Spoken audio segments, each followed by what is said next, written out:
E aí galera, como é que vocês estão? Estamos num vídeo um pouquinho diferente, vamos fazer um react aqui de um vídeo do Filho da Nuvem. Mano, muito da hora, eu tenho acompanhado bastante o canal dele, porque ele fala muito de Golang, eu tô focado em Golang no meu projeto, então tem sido um canal que tem me ajudado bastante aqui no meu dia a dia. E ele fez esse vídeo aqui, Back-end não é só CRUD, eu posso provar, onde ele discute os pontos muito legais do nosso trampo de back-end, né, do dia a dia, da cultura. Ele fala de muita coisa da hora que eu queria muito poder comentar com vocês e meio que ser um complemento, uma extensão do vídeo dele. Eu comentei no vídeo dele que seria muito da hora fazer um react. Ele falou, cara, vai pra cima, faz. Então a gente tem um ok. Então vamos seguir aqui com o react. Então convido vocês a dar um like no vídeo original, seguir o Filho da Nuvem lá. O cara é animal. Vamos assistir aqui.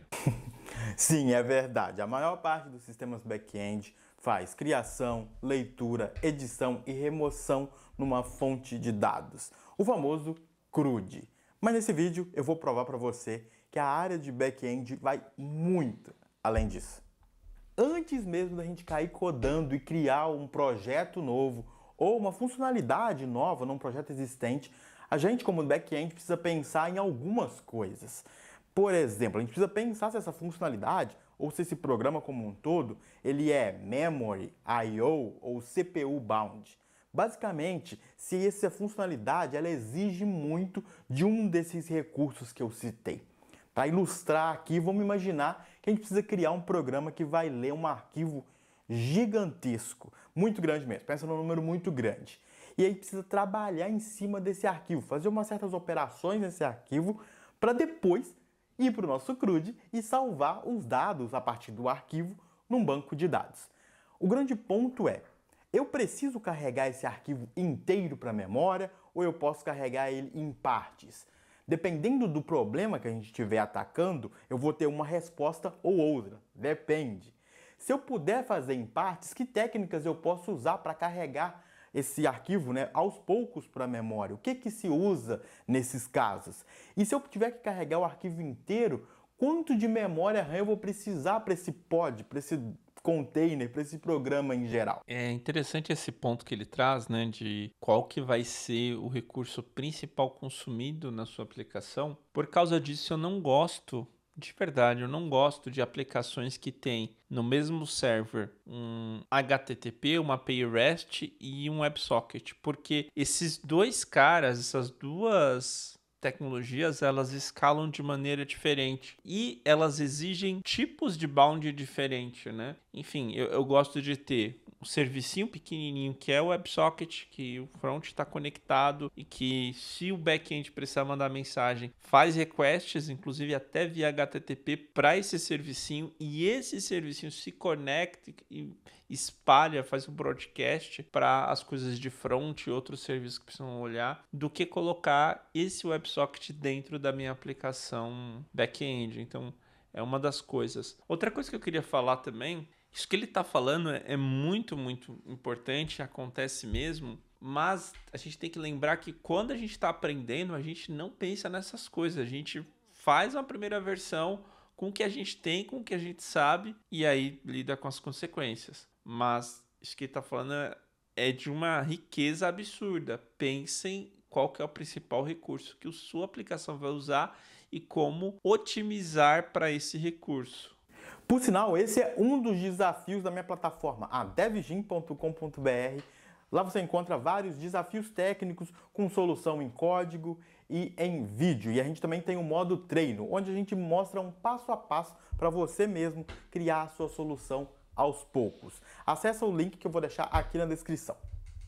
Ainda pensando nos pontos que a gente tem que se atentar antes de entregar o software, a gente precisa pensar num plano de deploy, porque algumas funcionalidades, alguns projetos são mais críticos que outros.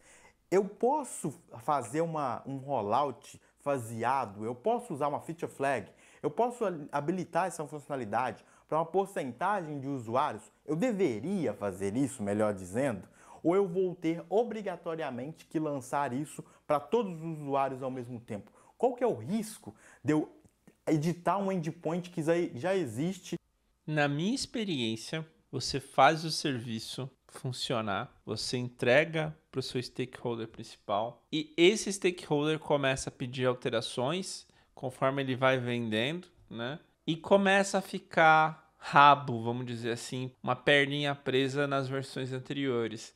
E esse tipo de coisa começa a ser necessário por causa disso. Eu trabalhei em poucos projetos que pensaram nisso de cara, e eu, como pessoa que entende um pouco de negócio também, não acho que ter uma solução de cara ou gastar energia com uma solução de cara é algo bem aplicado. Eu sei que algumas tecnologias entregam isso assim, do estalar de dedos. Kubernetes tem plugin deployment bem fácil, mas se você está fazendo algo relativamente pequeno, isso não é algo que eu pensaria em resolver de cara, mas é algo que provavelmente em algum momento do life cycle da sua aplicação você back-end vai ter que resolver. Numa API em produção, já tem clientes batendo nessa API? Isso vai quebrar alguém? É um campo que eu estou adicionando? É um campo que eu estou mudando ali? Eu estou removendo? Como que eu... Para isso eu tenho uma regrinha, questão de evolução de APIs e banco de dados, nunca altere um campo. Sempre crie um novo campo com a alteração que você quer, deprecie aos poucos esse outro campo, né? Sugira fortemente seu consumidor a usar o novo campo, mas nunca apague. Oculte, mas nunca apague, porque daí as suas migrações e restaurações, elas ficam bem mais fáceis de acontecer, porque se você apagar, aquela informação ela deixou de existir. Então, eu sempre sigo essa ideia. Nunca apagar, copiar com a nova versão em vez de editar e aí ocultar conforme não está tendo uso. Garanto que eu não quebro aplicações móveis, por exemplo, que estão batendo naquele endpoint. Às vezes são muitas coisas para se pensar, mas é preciso pensar assim num plano para entregar software. Não é só codar a funcionalidade, bater no... Isso é importante. Na minha concepção, você não só cria um software, você cria e mantém um software. Pouquíssimas vezes eu criei um software e entreguei para outra pessoa manter, enfim, e nunca foi meu objetivo. Inclusive, tem a ideia do DevOps, ele vai falar DevOps daqui a pouco. Na minha concepção, não é DevOps, né? Que DevOps é desenvolvimento e operação. É desenvolvimento, manutenção e operação. DevMainOps. Porque tem que ser pensado que você vai dar, ou alguém do seu time vai dar manutenção naquilo. Tem que ser possível evoluir aquela parada. no banco e tá feito. Agora vamos para outro cenário, o cenário que hoje em dia é clássico, o cenário das filas. Eu tenho um consumer, um programa que pega mensagens numa fila, precisa trabalhar em cima dessas mensagens e aí fazer uma request para um serviço, uma API externa, que não faz parte do meu time. O que acontece se eu não conseguir consumir essa mensagem? Se essa mensagem estiver num formato errado? Eu falho? Eu aviso a equipe, a minha equipe, eu faço um alerta, eu jogo para uma dead letter, que é uma fila que geralmente é para avisar a equipe que algo deu errado e precisa de uma análise manual ali, precisa de alguém ir lá e olhar para o problema, ou eu ignoro isso? Eu faço tentativas de consumo de mensagens? Quantas vezes? E essas tentativas, ainda pensando nelas, eu preciso retentar as requests para... Nem sempre você vai querer retentar, tá bom? Eu trabalhei num sistema transacional em que tinha uma regra: nunca retentar executar uma transação. Se a transação não aconteceu, por algum motivo, falha. Porque, muito possivelmente, se você tiver a política de retentar, possivelmente você vai estar criando duplicações. Nem sempre a resposta mais simples não que ele está errado, gente, só mostrando possibilidades aí nessa questão de lidar com filas. API? E se a API estiver fora do ar? O que eu faço? Eu retento? Eu retento instantaneamente ou eu uso uma estratégia tipo back-off para eu retentar numa curva espaçada? Eu tento agora, depois eu tento em 50 milissegundos, depois eu tento em 200 milissegundos no futuro. Existem várias coisas para se pensar nos casos de erro. A verdade é que programar e desenvolver software, não só para back-end, mas nesse caso específico para a gente que é de back-end, é muito sobre focar nos problemas. Isso é um ponto também, daria para fazer um mesmo vídeo dizendo Front-end não é só página, não é só criar componente, não é só criar telinha. Tem que pensar em entrega, tem que pensar em conexão eventual, tem que pensar em offline first, tem que pensar em um monte de coisas, né? Real-time communication, às vezes, que não é só a tela. Então daria para... É isso que ele tá falando. São coisas ao redor do software que não é só o software. Nos edge cases, no que pode dar errado e o que a gente faz quando dá errado. E ainda focando nos erros, nesses casos inesperados, o time técnico provavelmente vai precisar de um tipo de rastreio para entender o que aconteceu. Observabilidade. Normalmente, você não coloca e se arrepende. É clássico. Em produção. Se a gente não conseguiu lá processar a mensagem e mandar a request, provavelmente a gente vai precisar de alguma informação que nos diga onde do processo, dessa cadeia, desse algoritmo, que falhou. Se foi no consumo, se foi na request, se foi no algoritmo. Então a gente usa coisas como logs, a gente usa coisas como tracing, para a gente conseguir também fazer esse traqueamento de onde quebrou, mas não só dentro do sistema. Hoje em dia a gente vive num mundo de microserviços. A gente pega uma mensagem, manda para outra fila e outro serviço consome, aí ele manda uma request, essa request na verdade pega e redireciona para outro serviço. É uma loucura. Como que a gente sabe se no fluxo inteiro, às vezes até de serviços que são do próprio time, uma coisa quebrou? Como que a gente interliga uma ação que aconteceu no serviço A com outra ação que aconteceu no serviço B, C e D? Esse caso é o uso de tracings. E ainda entrando nesse mundo ainda mais de observabilidade, de SRE, a gente tem o terceiro pilar da observabilidade. Porque eu falei aqui de logs, eu falei de tracing, e a gente tem as métricas. Às vezes a gente quer saber se coisas deram errado, não só no sentido de algoritmo, mas a gente quer saber, por exemplo, se o consumo de CPU do software está muito alto. Então a gente precisa de um número para isso, a gente precisa de um indicador para isso. A gente vai precisar de uma métrica. E às vezes as métricas não são só de sistema, às vezes as métricas são de negócio. Vamos supor que eu tenho uma API que é responsável por cobrar dinheiro de cartões de crédito. Cada request é um pagamento. Se eu tenho a minha API fora do ar por 5 minutos, quanto de dinheiro eu perdi? Não só fora do ar, mas vamos supor que eu recebi as requests, mas ela falhou, a API quebrou, o endpoint quebrou. Quanto de dinheiro eu possivelmente, no pior caso, eu perdi nessas requests? Não é sobre o número de requests, mas sim sobre o valor que tinha no payload delas. Então, esse tipo de coisa a gente também pode pensar antes de lançar um software. De novo, pensar nos problemas que pode acontecer, né? E o que a gente quer tirar dessas situações ruins também. De repente, a gente quer tirar um relatório com esses dados. Bom, agora vamos pensar em outros casos. A gente acabou de codar, a gente já tem o código pronto, já está com testes automatizados de integração, unidade e coisas do tipo. A gente já tem os pilares da observabilidade, logs, métricas e tracing, quase esqueço. A gente já tem alertas, a gente tem várias coisas ali, a gente tem um plano de deploy, mas aí a gente entra num outro âmbito. Eu vou colocar esse projeto no ar. O que eu preciso fazer depois ele estar no ar? Se ele for um projeto totalmente novo, de repente eu quero fazer um teste de carga, um teste de performance nele, ou de estresse, depende do... A gente usou bastante tempo, a gente usou muito Locust para isso, uma biblioteca em Python, que você define lá a carga que você quer colocar, e ele lota o seu serviço de request, te dá várias métricas, né? Gráficos bem bonitinho, é bem legal de ver, é bem da hora. Ele salva tudo em HTML, tudo em CSV, então fica coisa bem legal. É bom você dar uma olhada.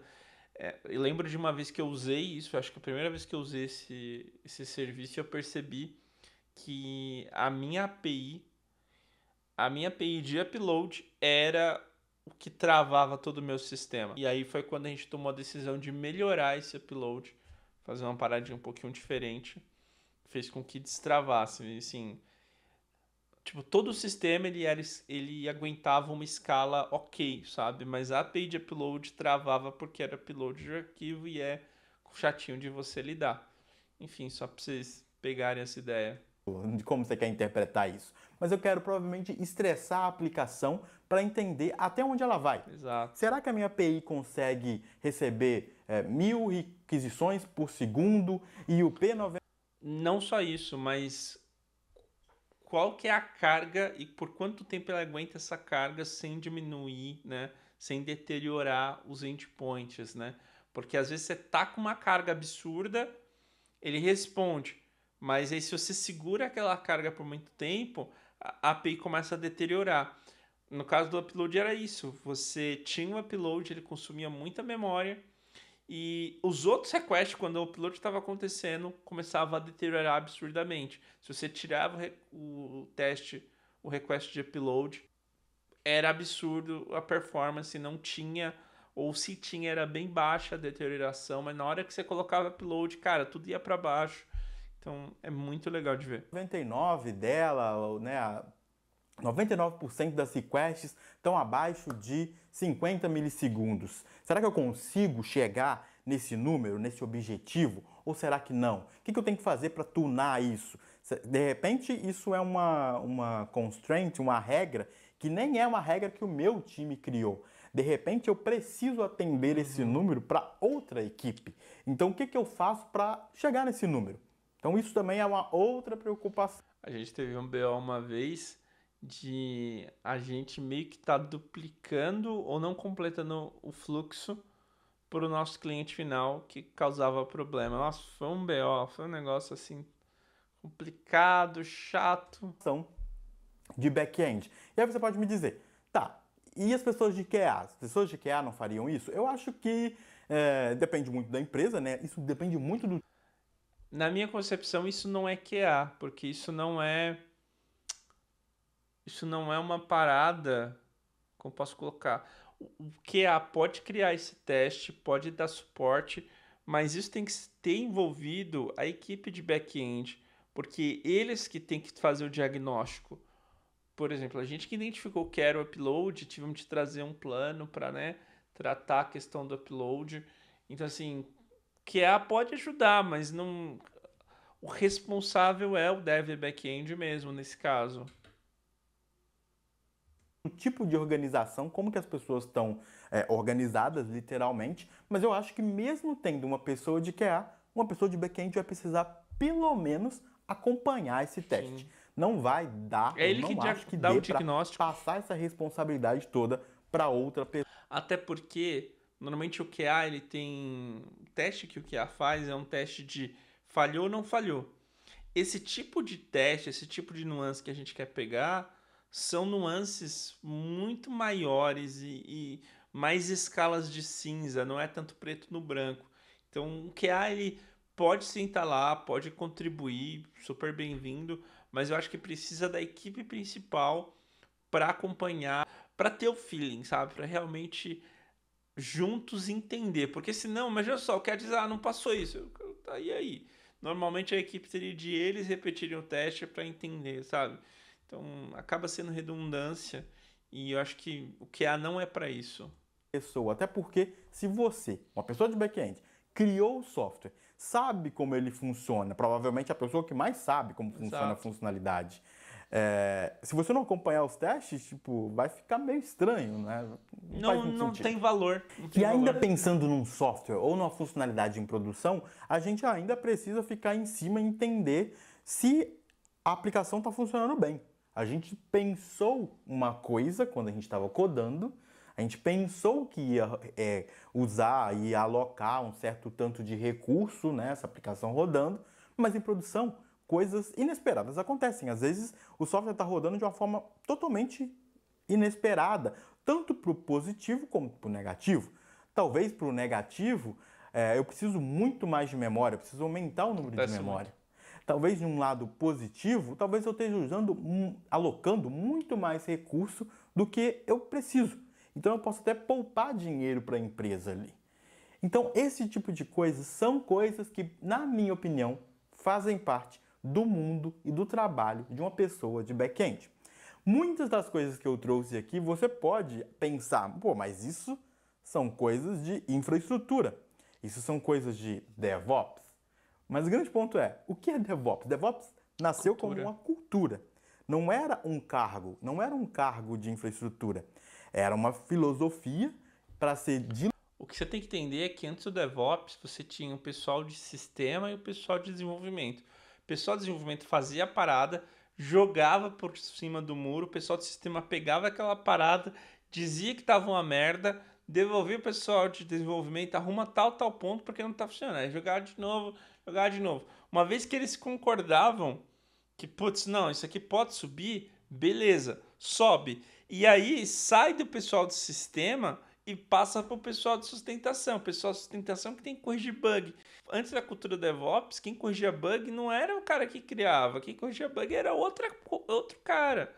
É loucura. Para mim, pelo menos, é loucura. Diluída entre pessoas ali no time, inclusive pessoas de back-end. E a minha opinião aqui, polêmica, para terminar o vídeo, é que, para mim, 100% ou 90% do mundo de infraestrutura, na verdade, está dentro do mundo de back-end. Então, quanto mais um back-end souber de infraestrutura, para mim, melhor, porque para mim faz parte do trabalho dele. É muito difícil você... Eu diria só que começa a não ser verdade quando é muito especializado. Por exemplo, o cara especializado em banco de dados, é um DBA. Ou um cara... Será que ainda existem DBAs? Me falem aí nos comentários, ainda existe DBA?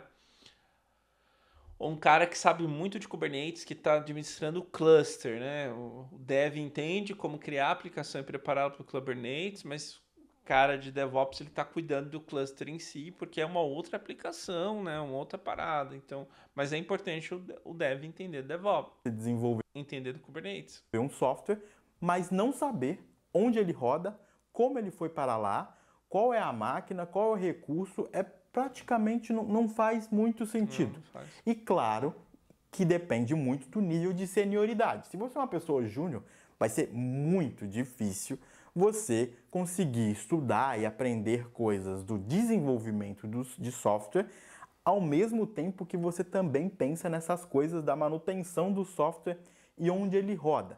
Vai ser difícil. Mas a dica do vídeo aqui é que esse, para mim, é o objetivo final. Você devia estar mirando nesse lugar onde você sabe desenvolver e manter o software também. Eu falei muito sobre isso em outros vídeos e também se relaciona até com um outro vídeo que eu falei sobre arquitetura de software, que na minha opinião... Isso é verdade. 80% do que ele falou aqui no vídeo são pontos de arquitetura. Como você vai criar fila, como é que você vai lidar. Essas decisões, sim, quem executa é o back-end, mas normalmente vem do time de arquitetura ou da pessoa que está desenhando a arquitetura. Eu, por muito tempo, fui esse cara que desenhava. Eu desenhava como tinha que ser os relacionamentos, como que tinha que funcionar os pontos e tal. E o meu time de back-end ia lá e executava. Então, boa parte dessas decisões sai daí, né? E aí entra aquela coisa, se os seus superiores te dão tempo, te dão recurso para você fazer observabilidade primeiro, para você fazer métrica primeiro, cara, melhor ainda, né?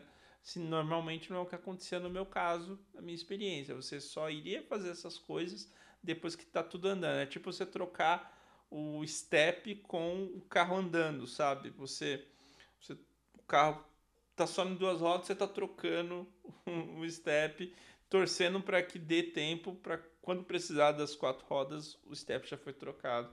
É a minha experiência. Opinião, também é um caso onde esse papel não tem feito muito sentido no mercado de trabalho. Eu vou deixar esse vídeo aqui para você ver e a gente se vê lá. Concordo com ele. Posso até reagir. Diz aí se vocês gostaram aqui da reação. Diz aí, seu filho da nuvem, você curtiu aqui a conversa assíncrona, é muito legal. Mas eu concordo. Eu, como dev, eu codei pouco, né? Eu estava gerenciando uma empresa, então tempo para codar foi pouco. Por isso que eu estou um pouco atrás e estou tendo de correr para isso. Mas os arquitetos, a questão de decisão, ela parte muito do time, ela parte muito da equipe e parte muito da pessoa que está intimamente ligada ao desenvolvimento. Então eu acho sim que apenas grandes empresas, apenas coisas muito inchadas, muito engessadas vão ter arquitetos. Isso é um ponto legal. Acho que eu vou assistir o vídeo dele depois. Mas me diz aí, você curtiu esse vídeo? Segue lá, Filho da Nuvem. Cara, gente finíssima. Super contribuição aí na comunidade. visitem o DevGym, deem uma olhadinha lá na plataforma dele e vejam os outros vídeos. Os vídeos são realmente muito bons, eu tenho curtido muito o conteúdo dele, gosto muito da visão dele, acho que casa muito com a minha visão e com a minha experiência. E é isso, tamo junto aí, espero que você tenha curtido aqui o React.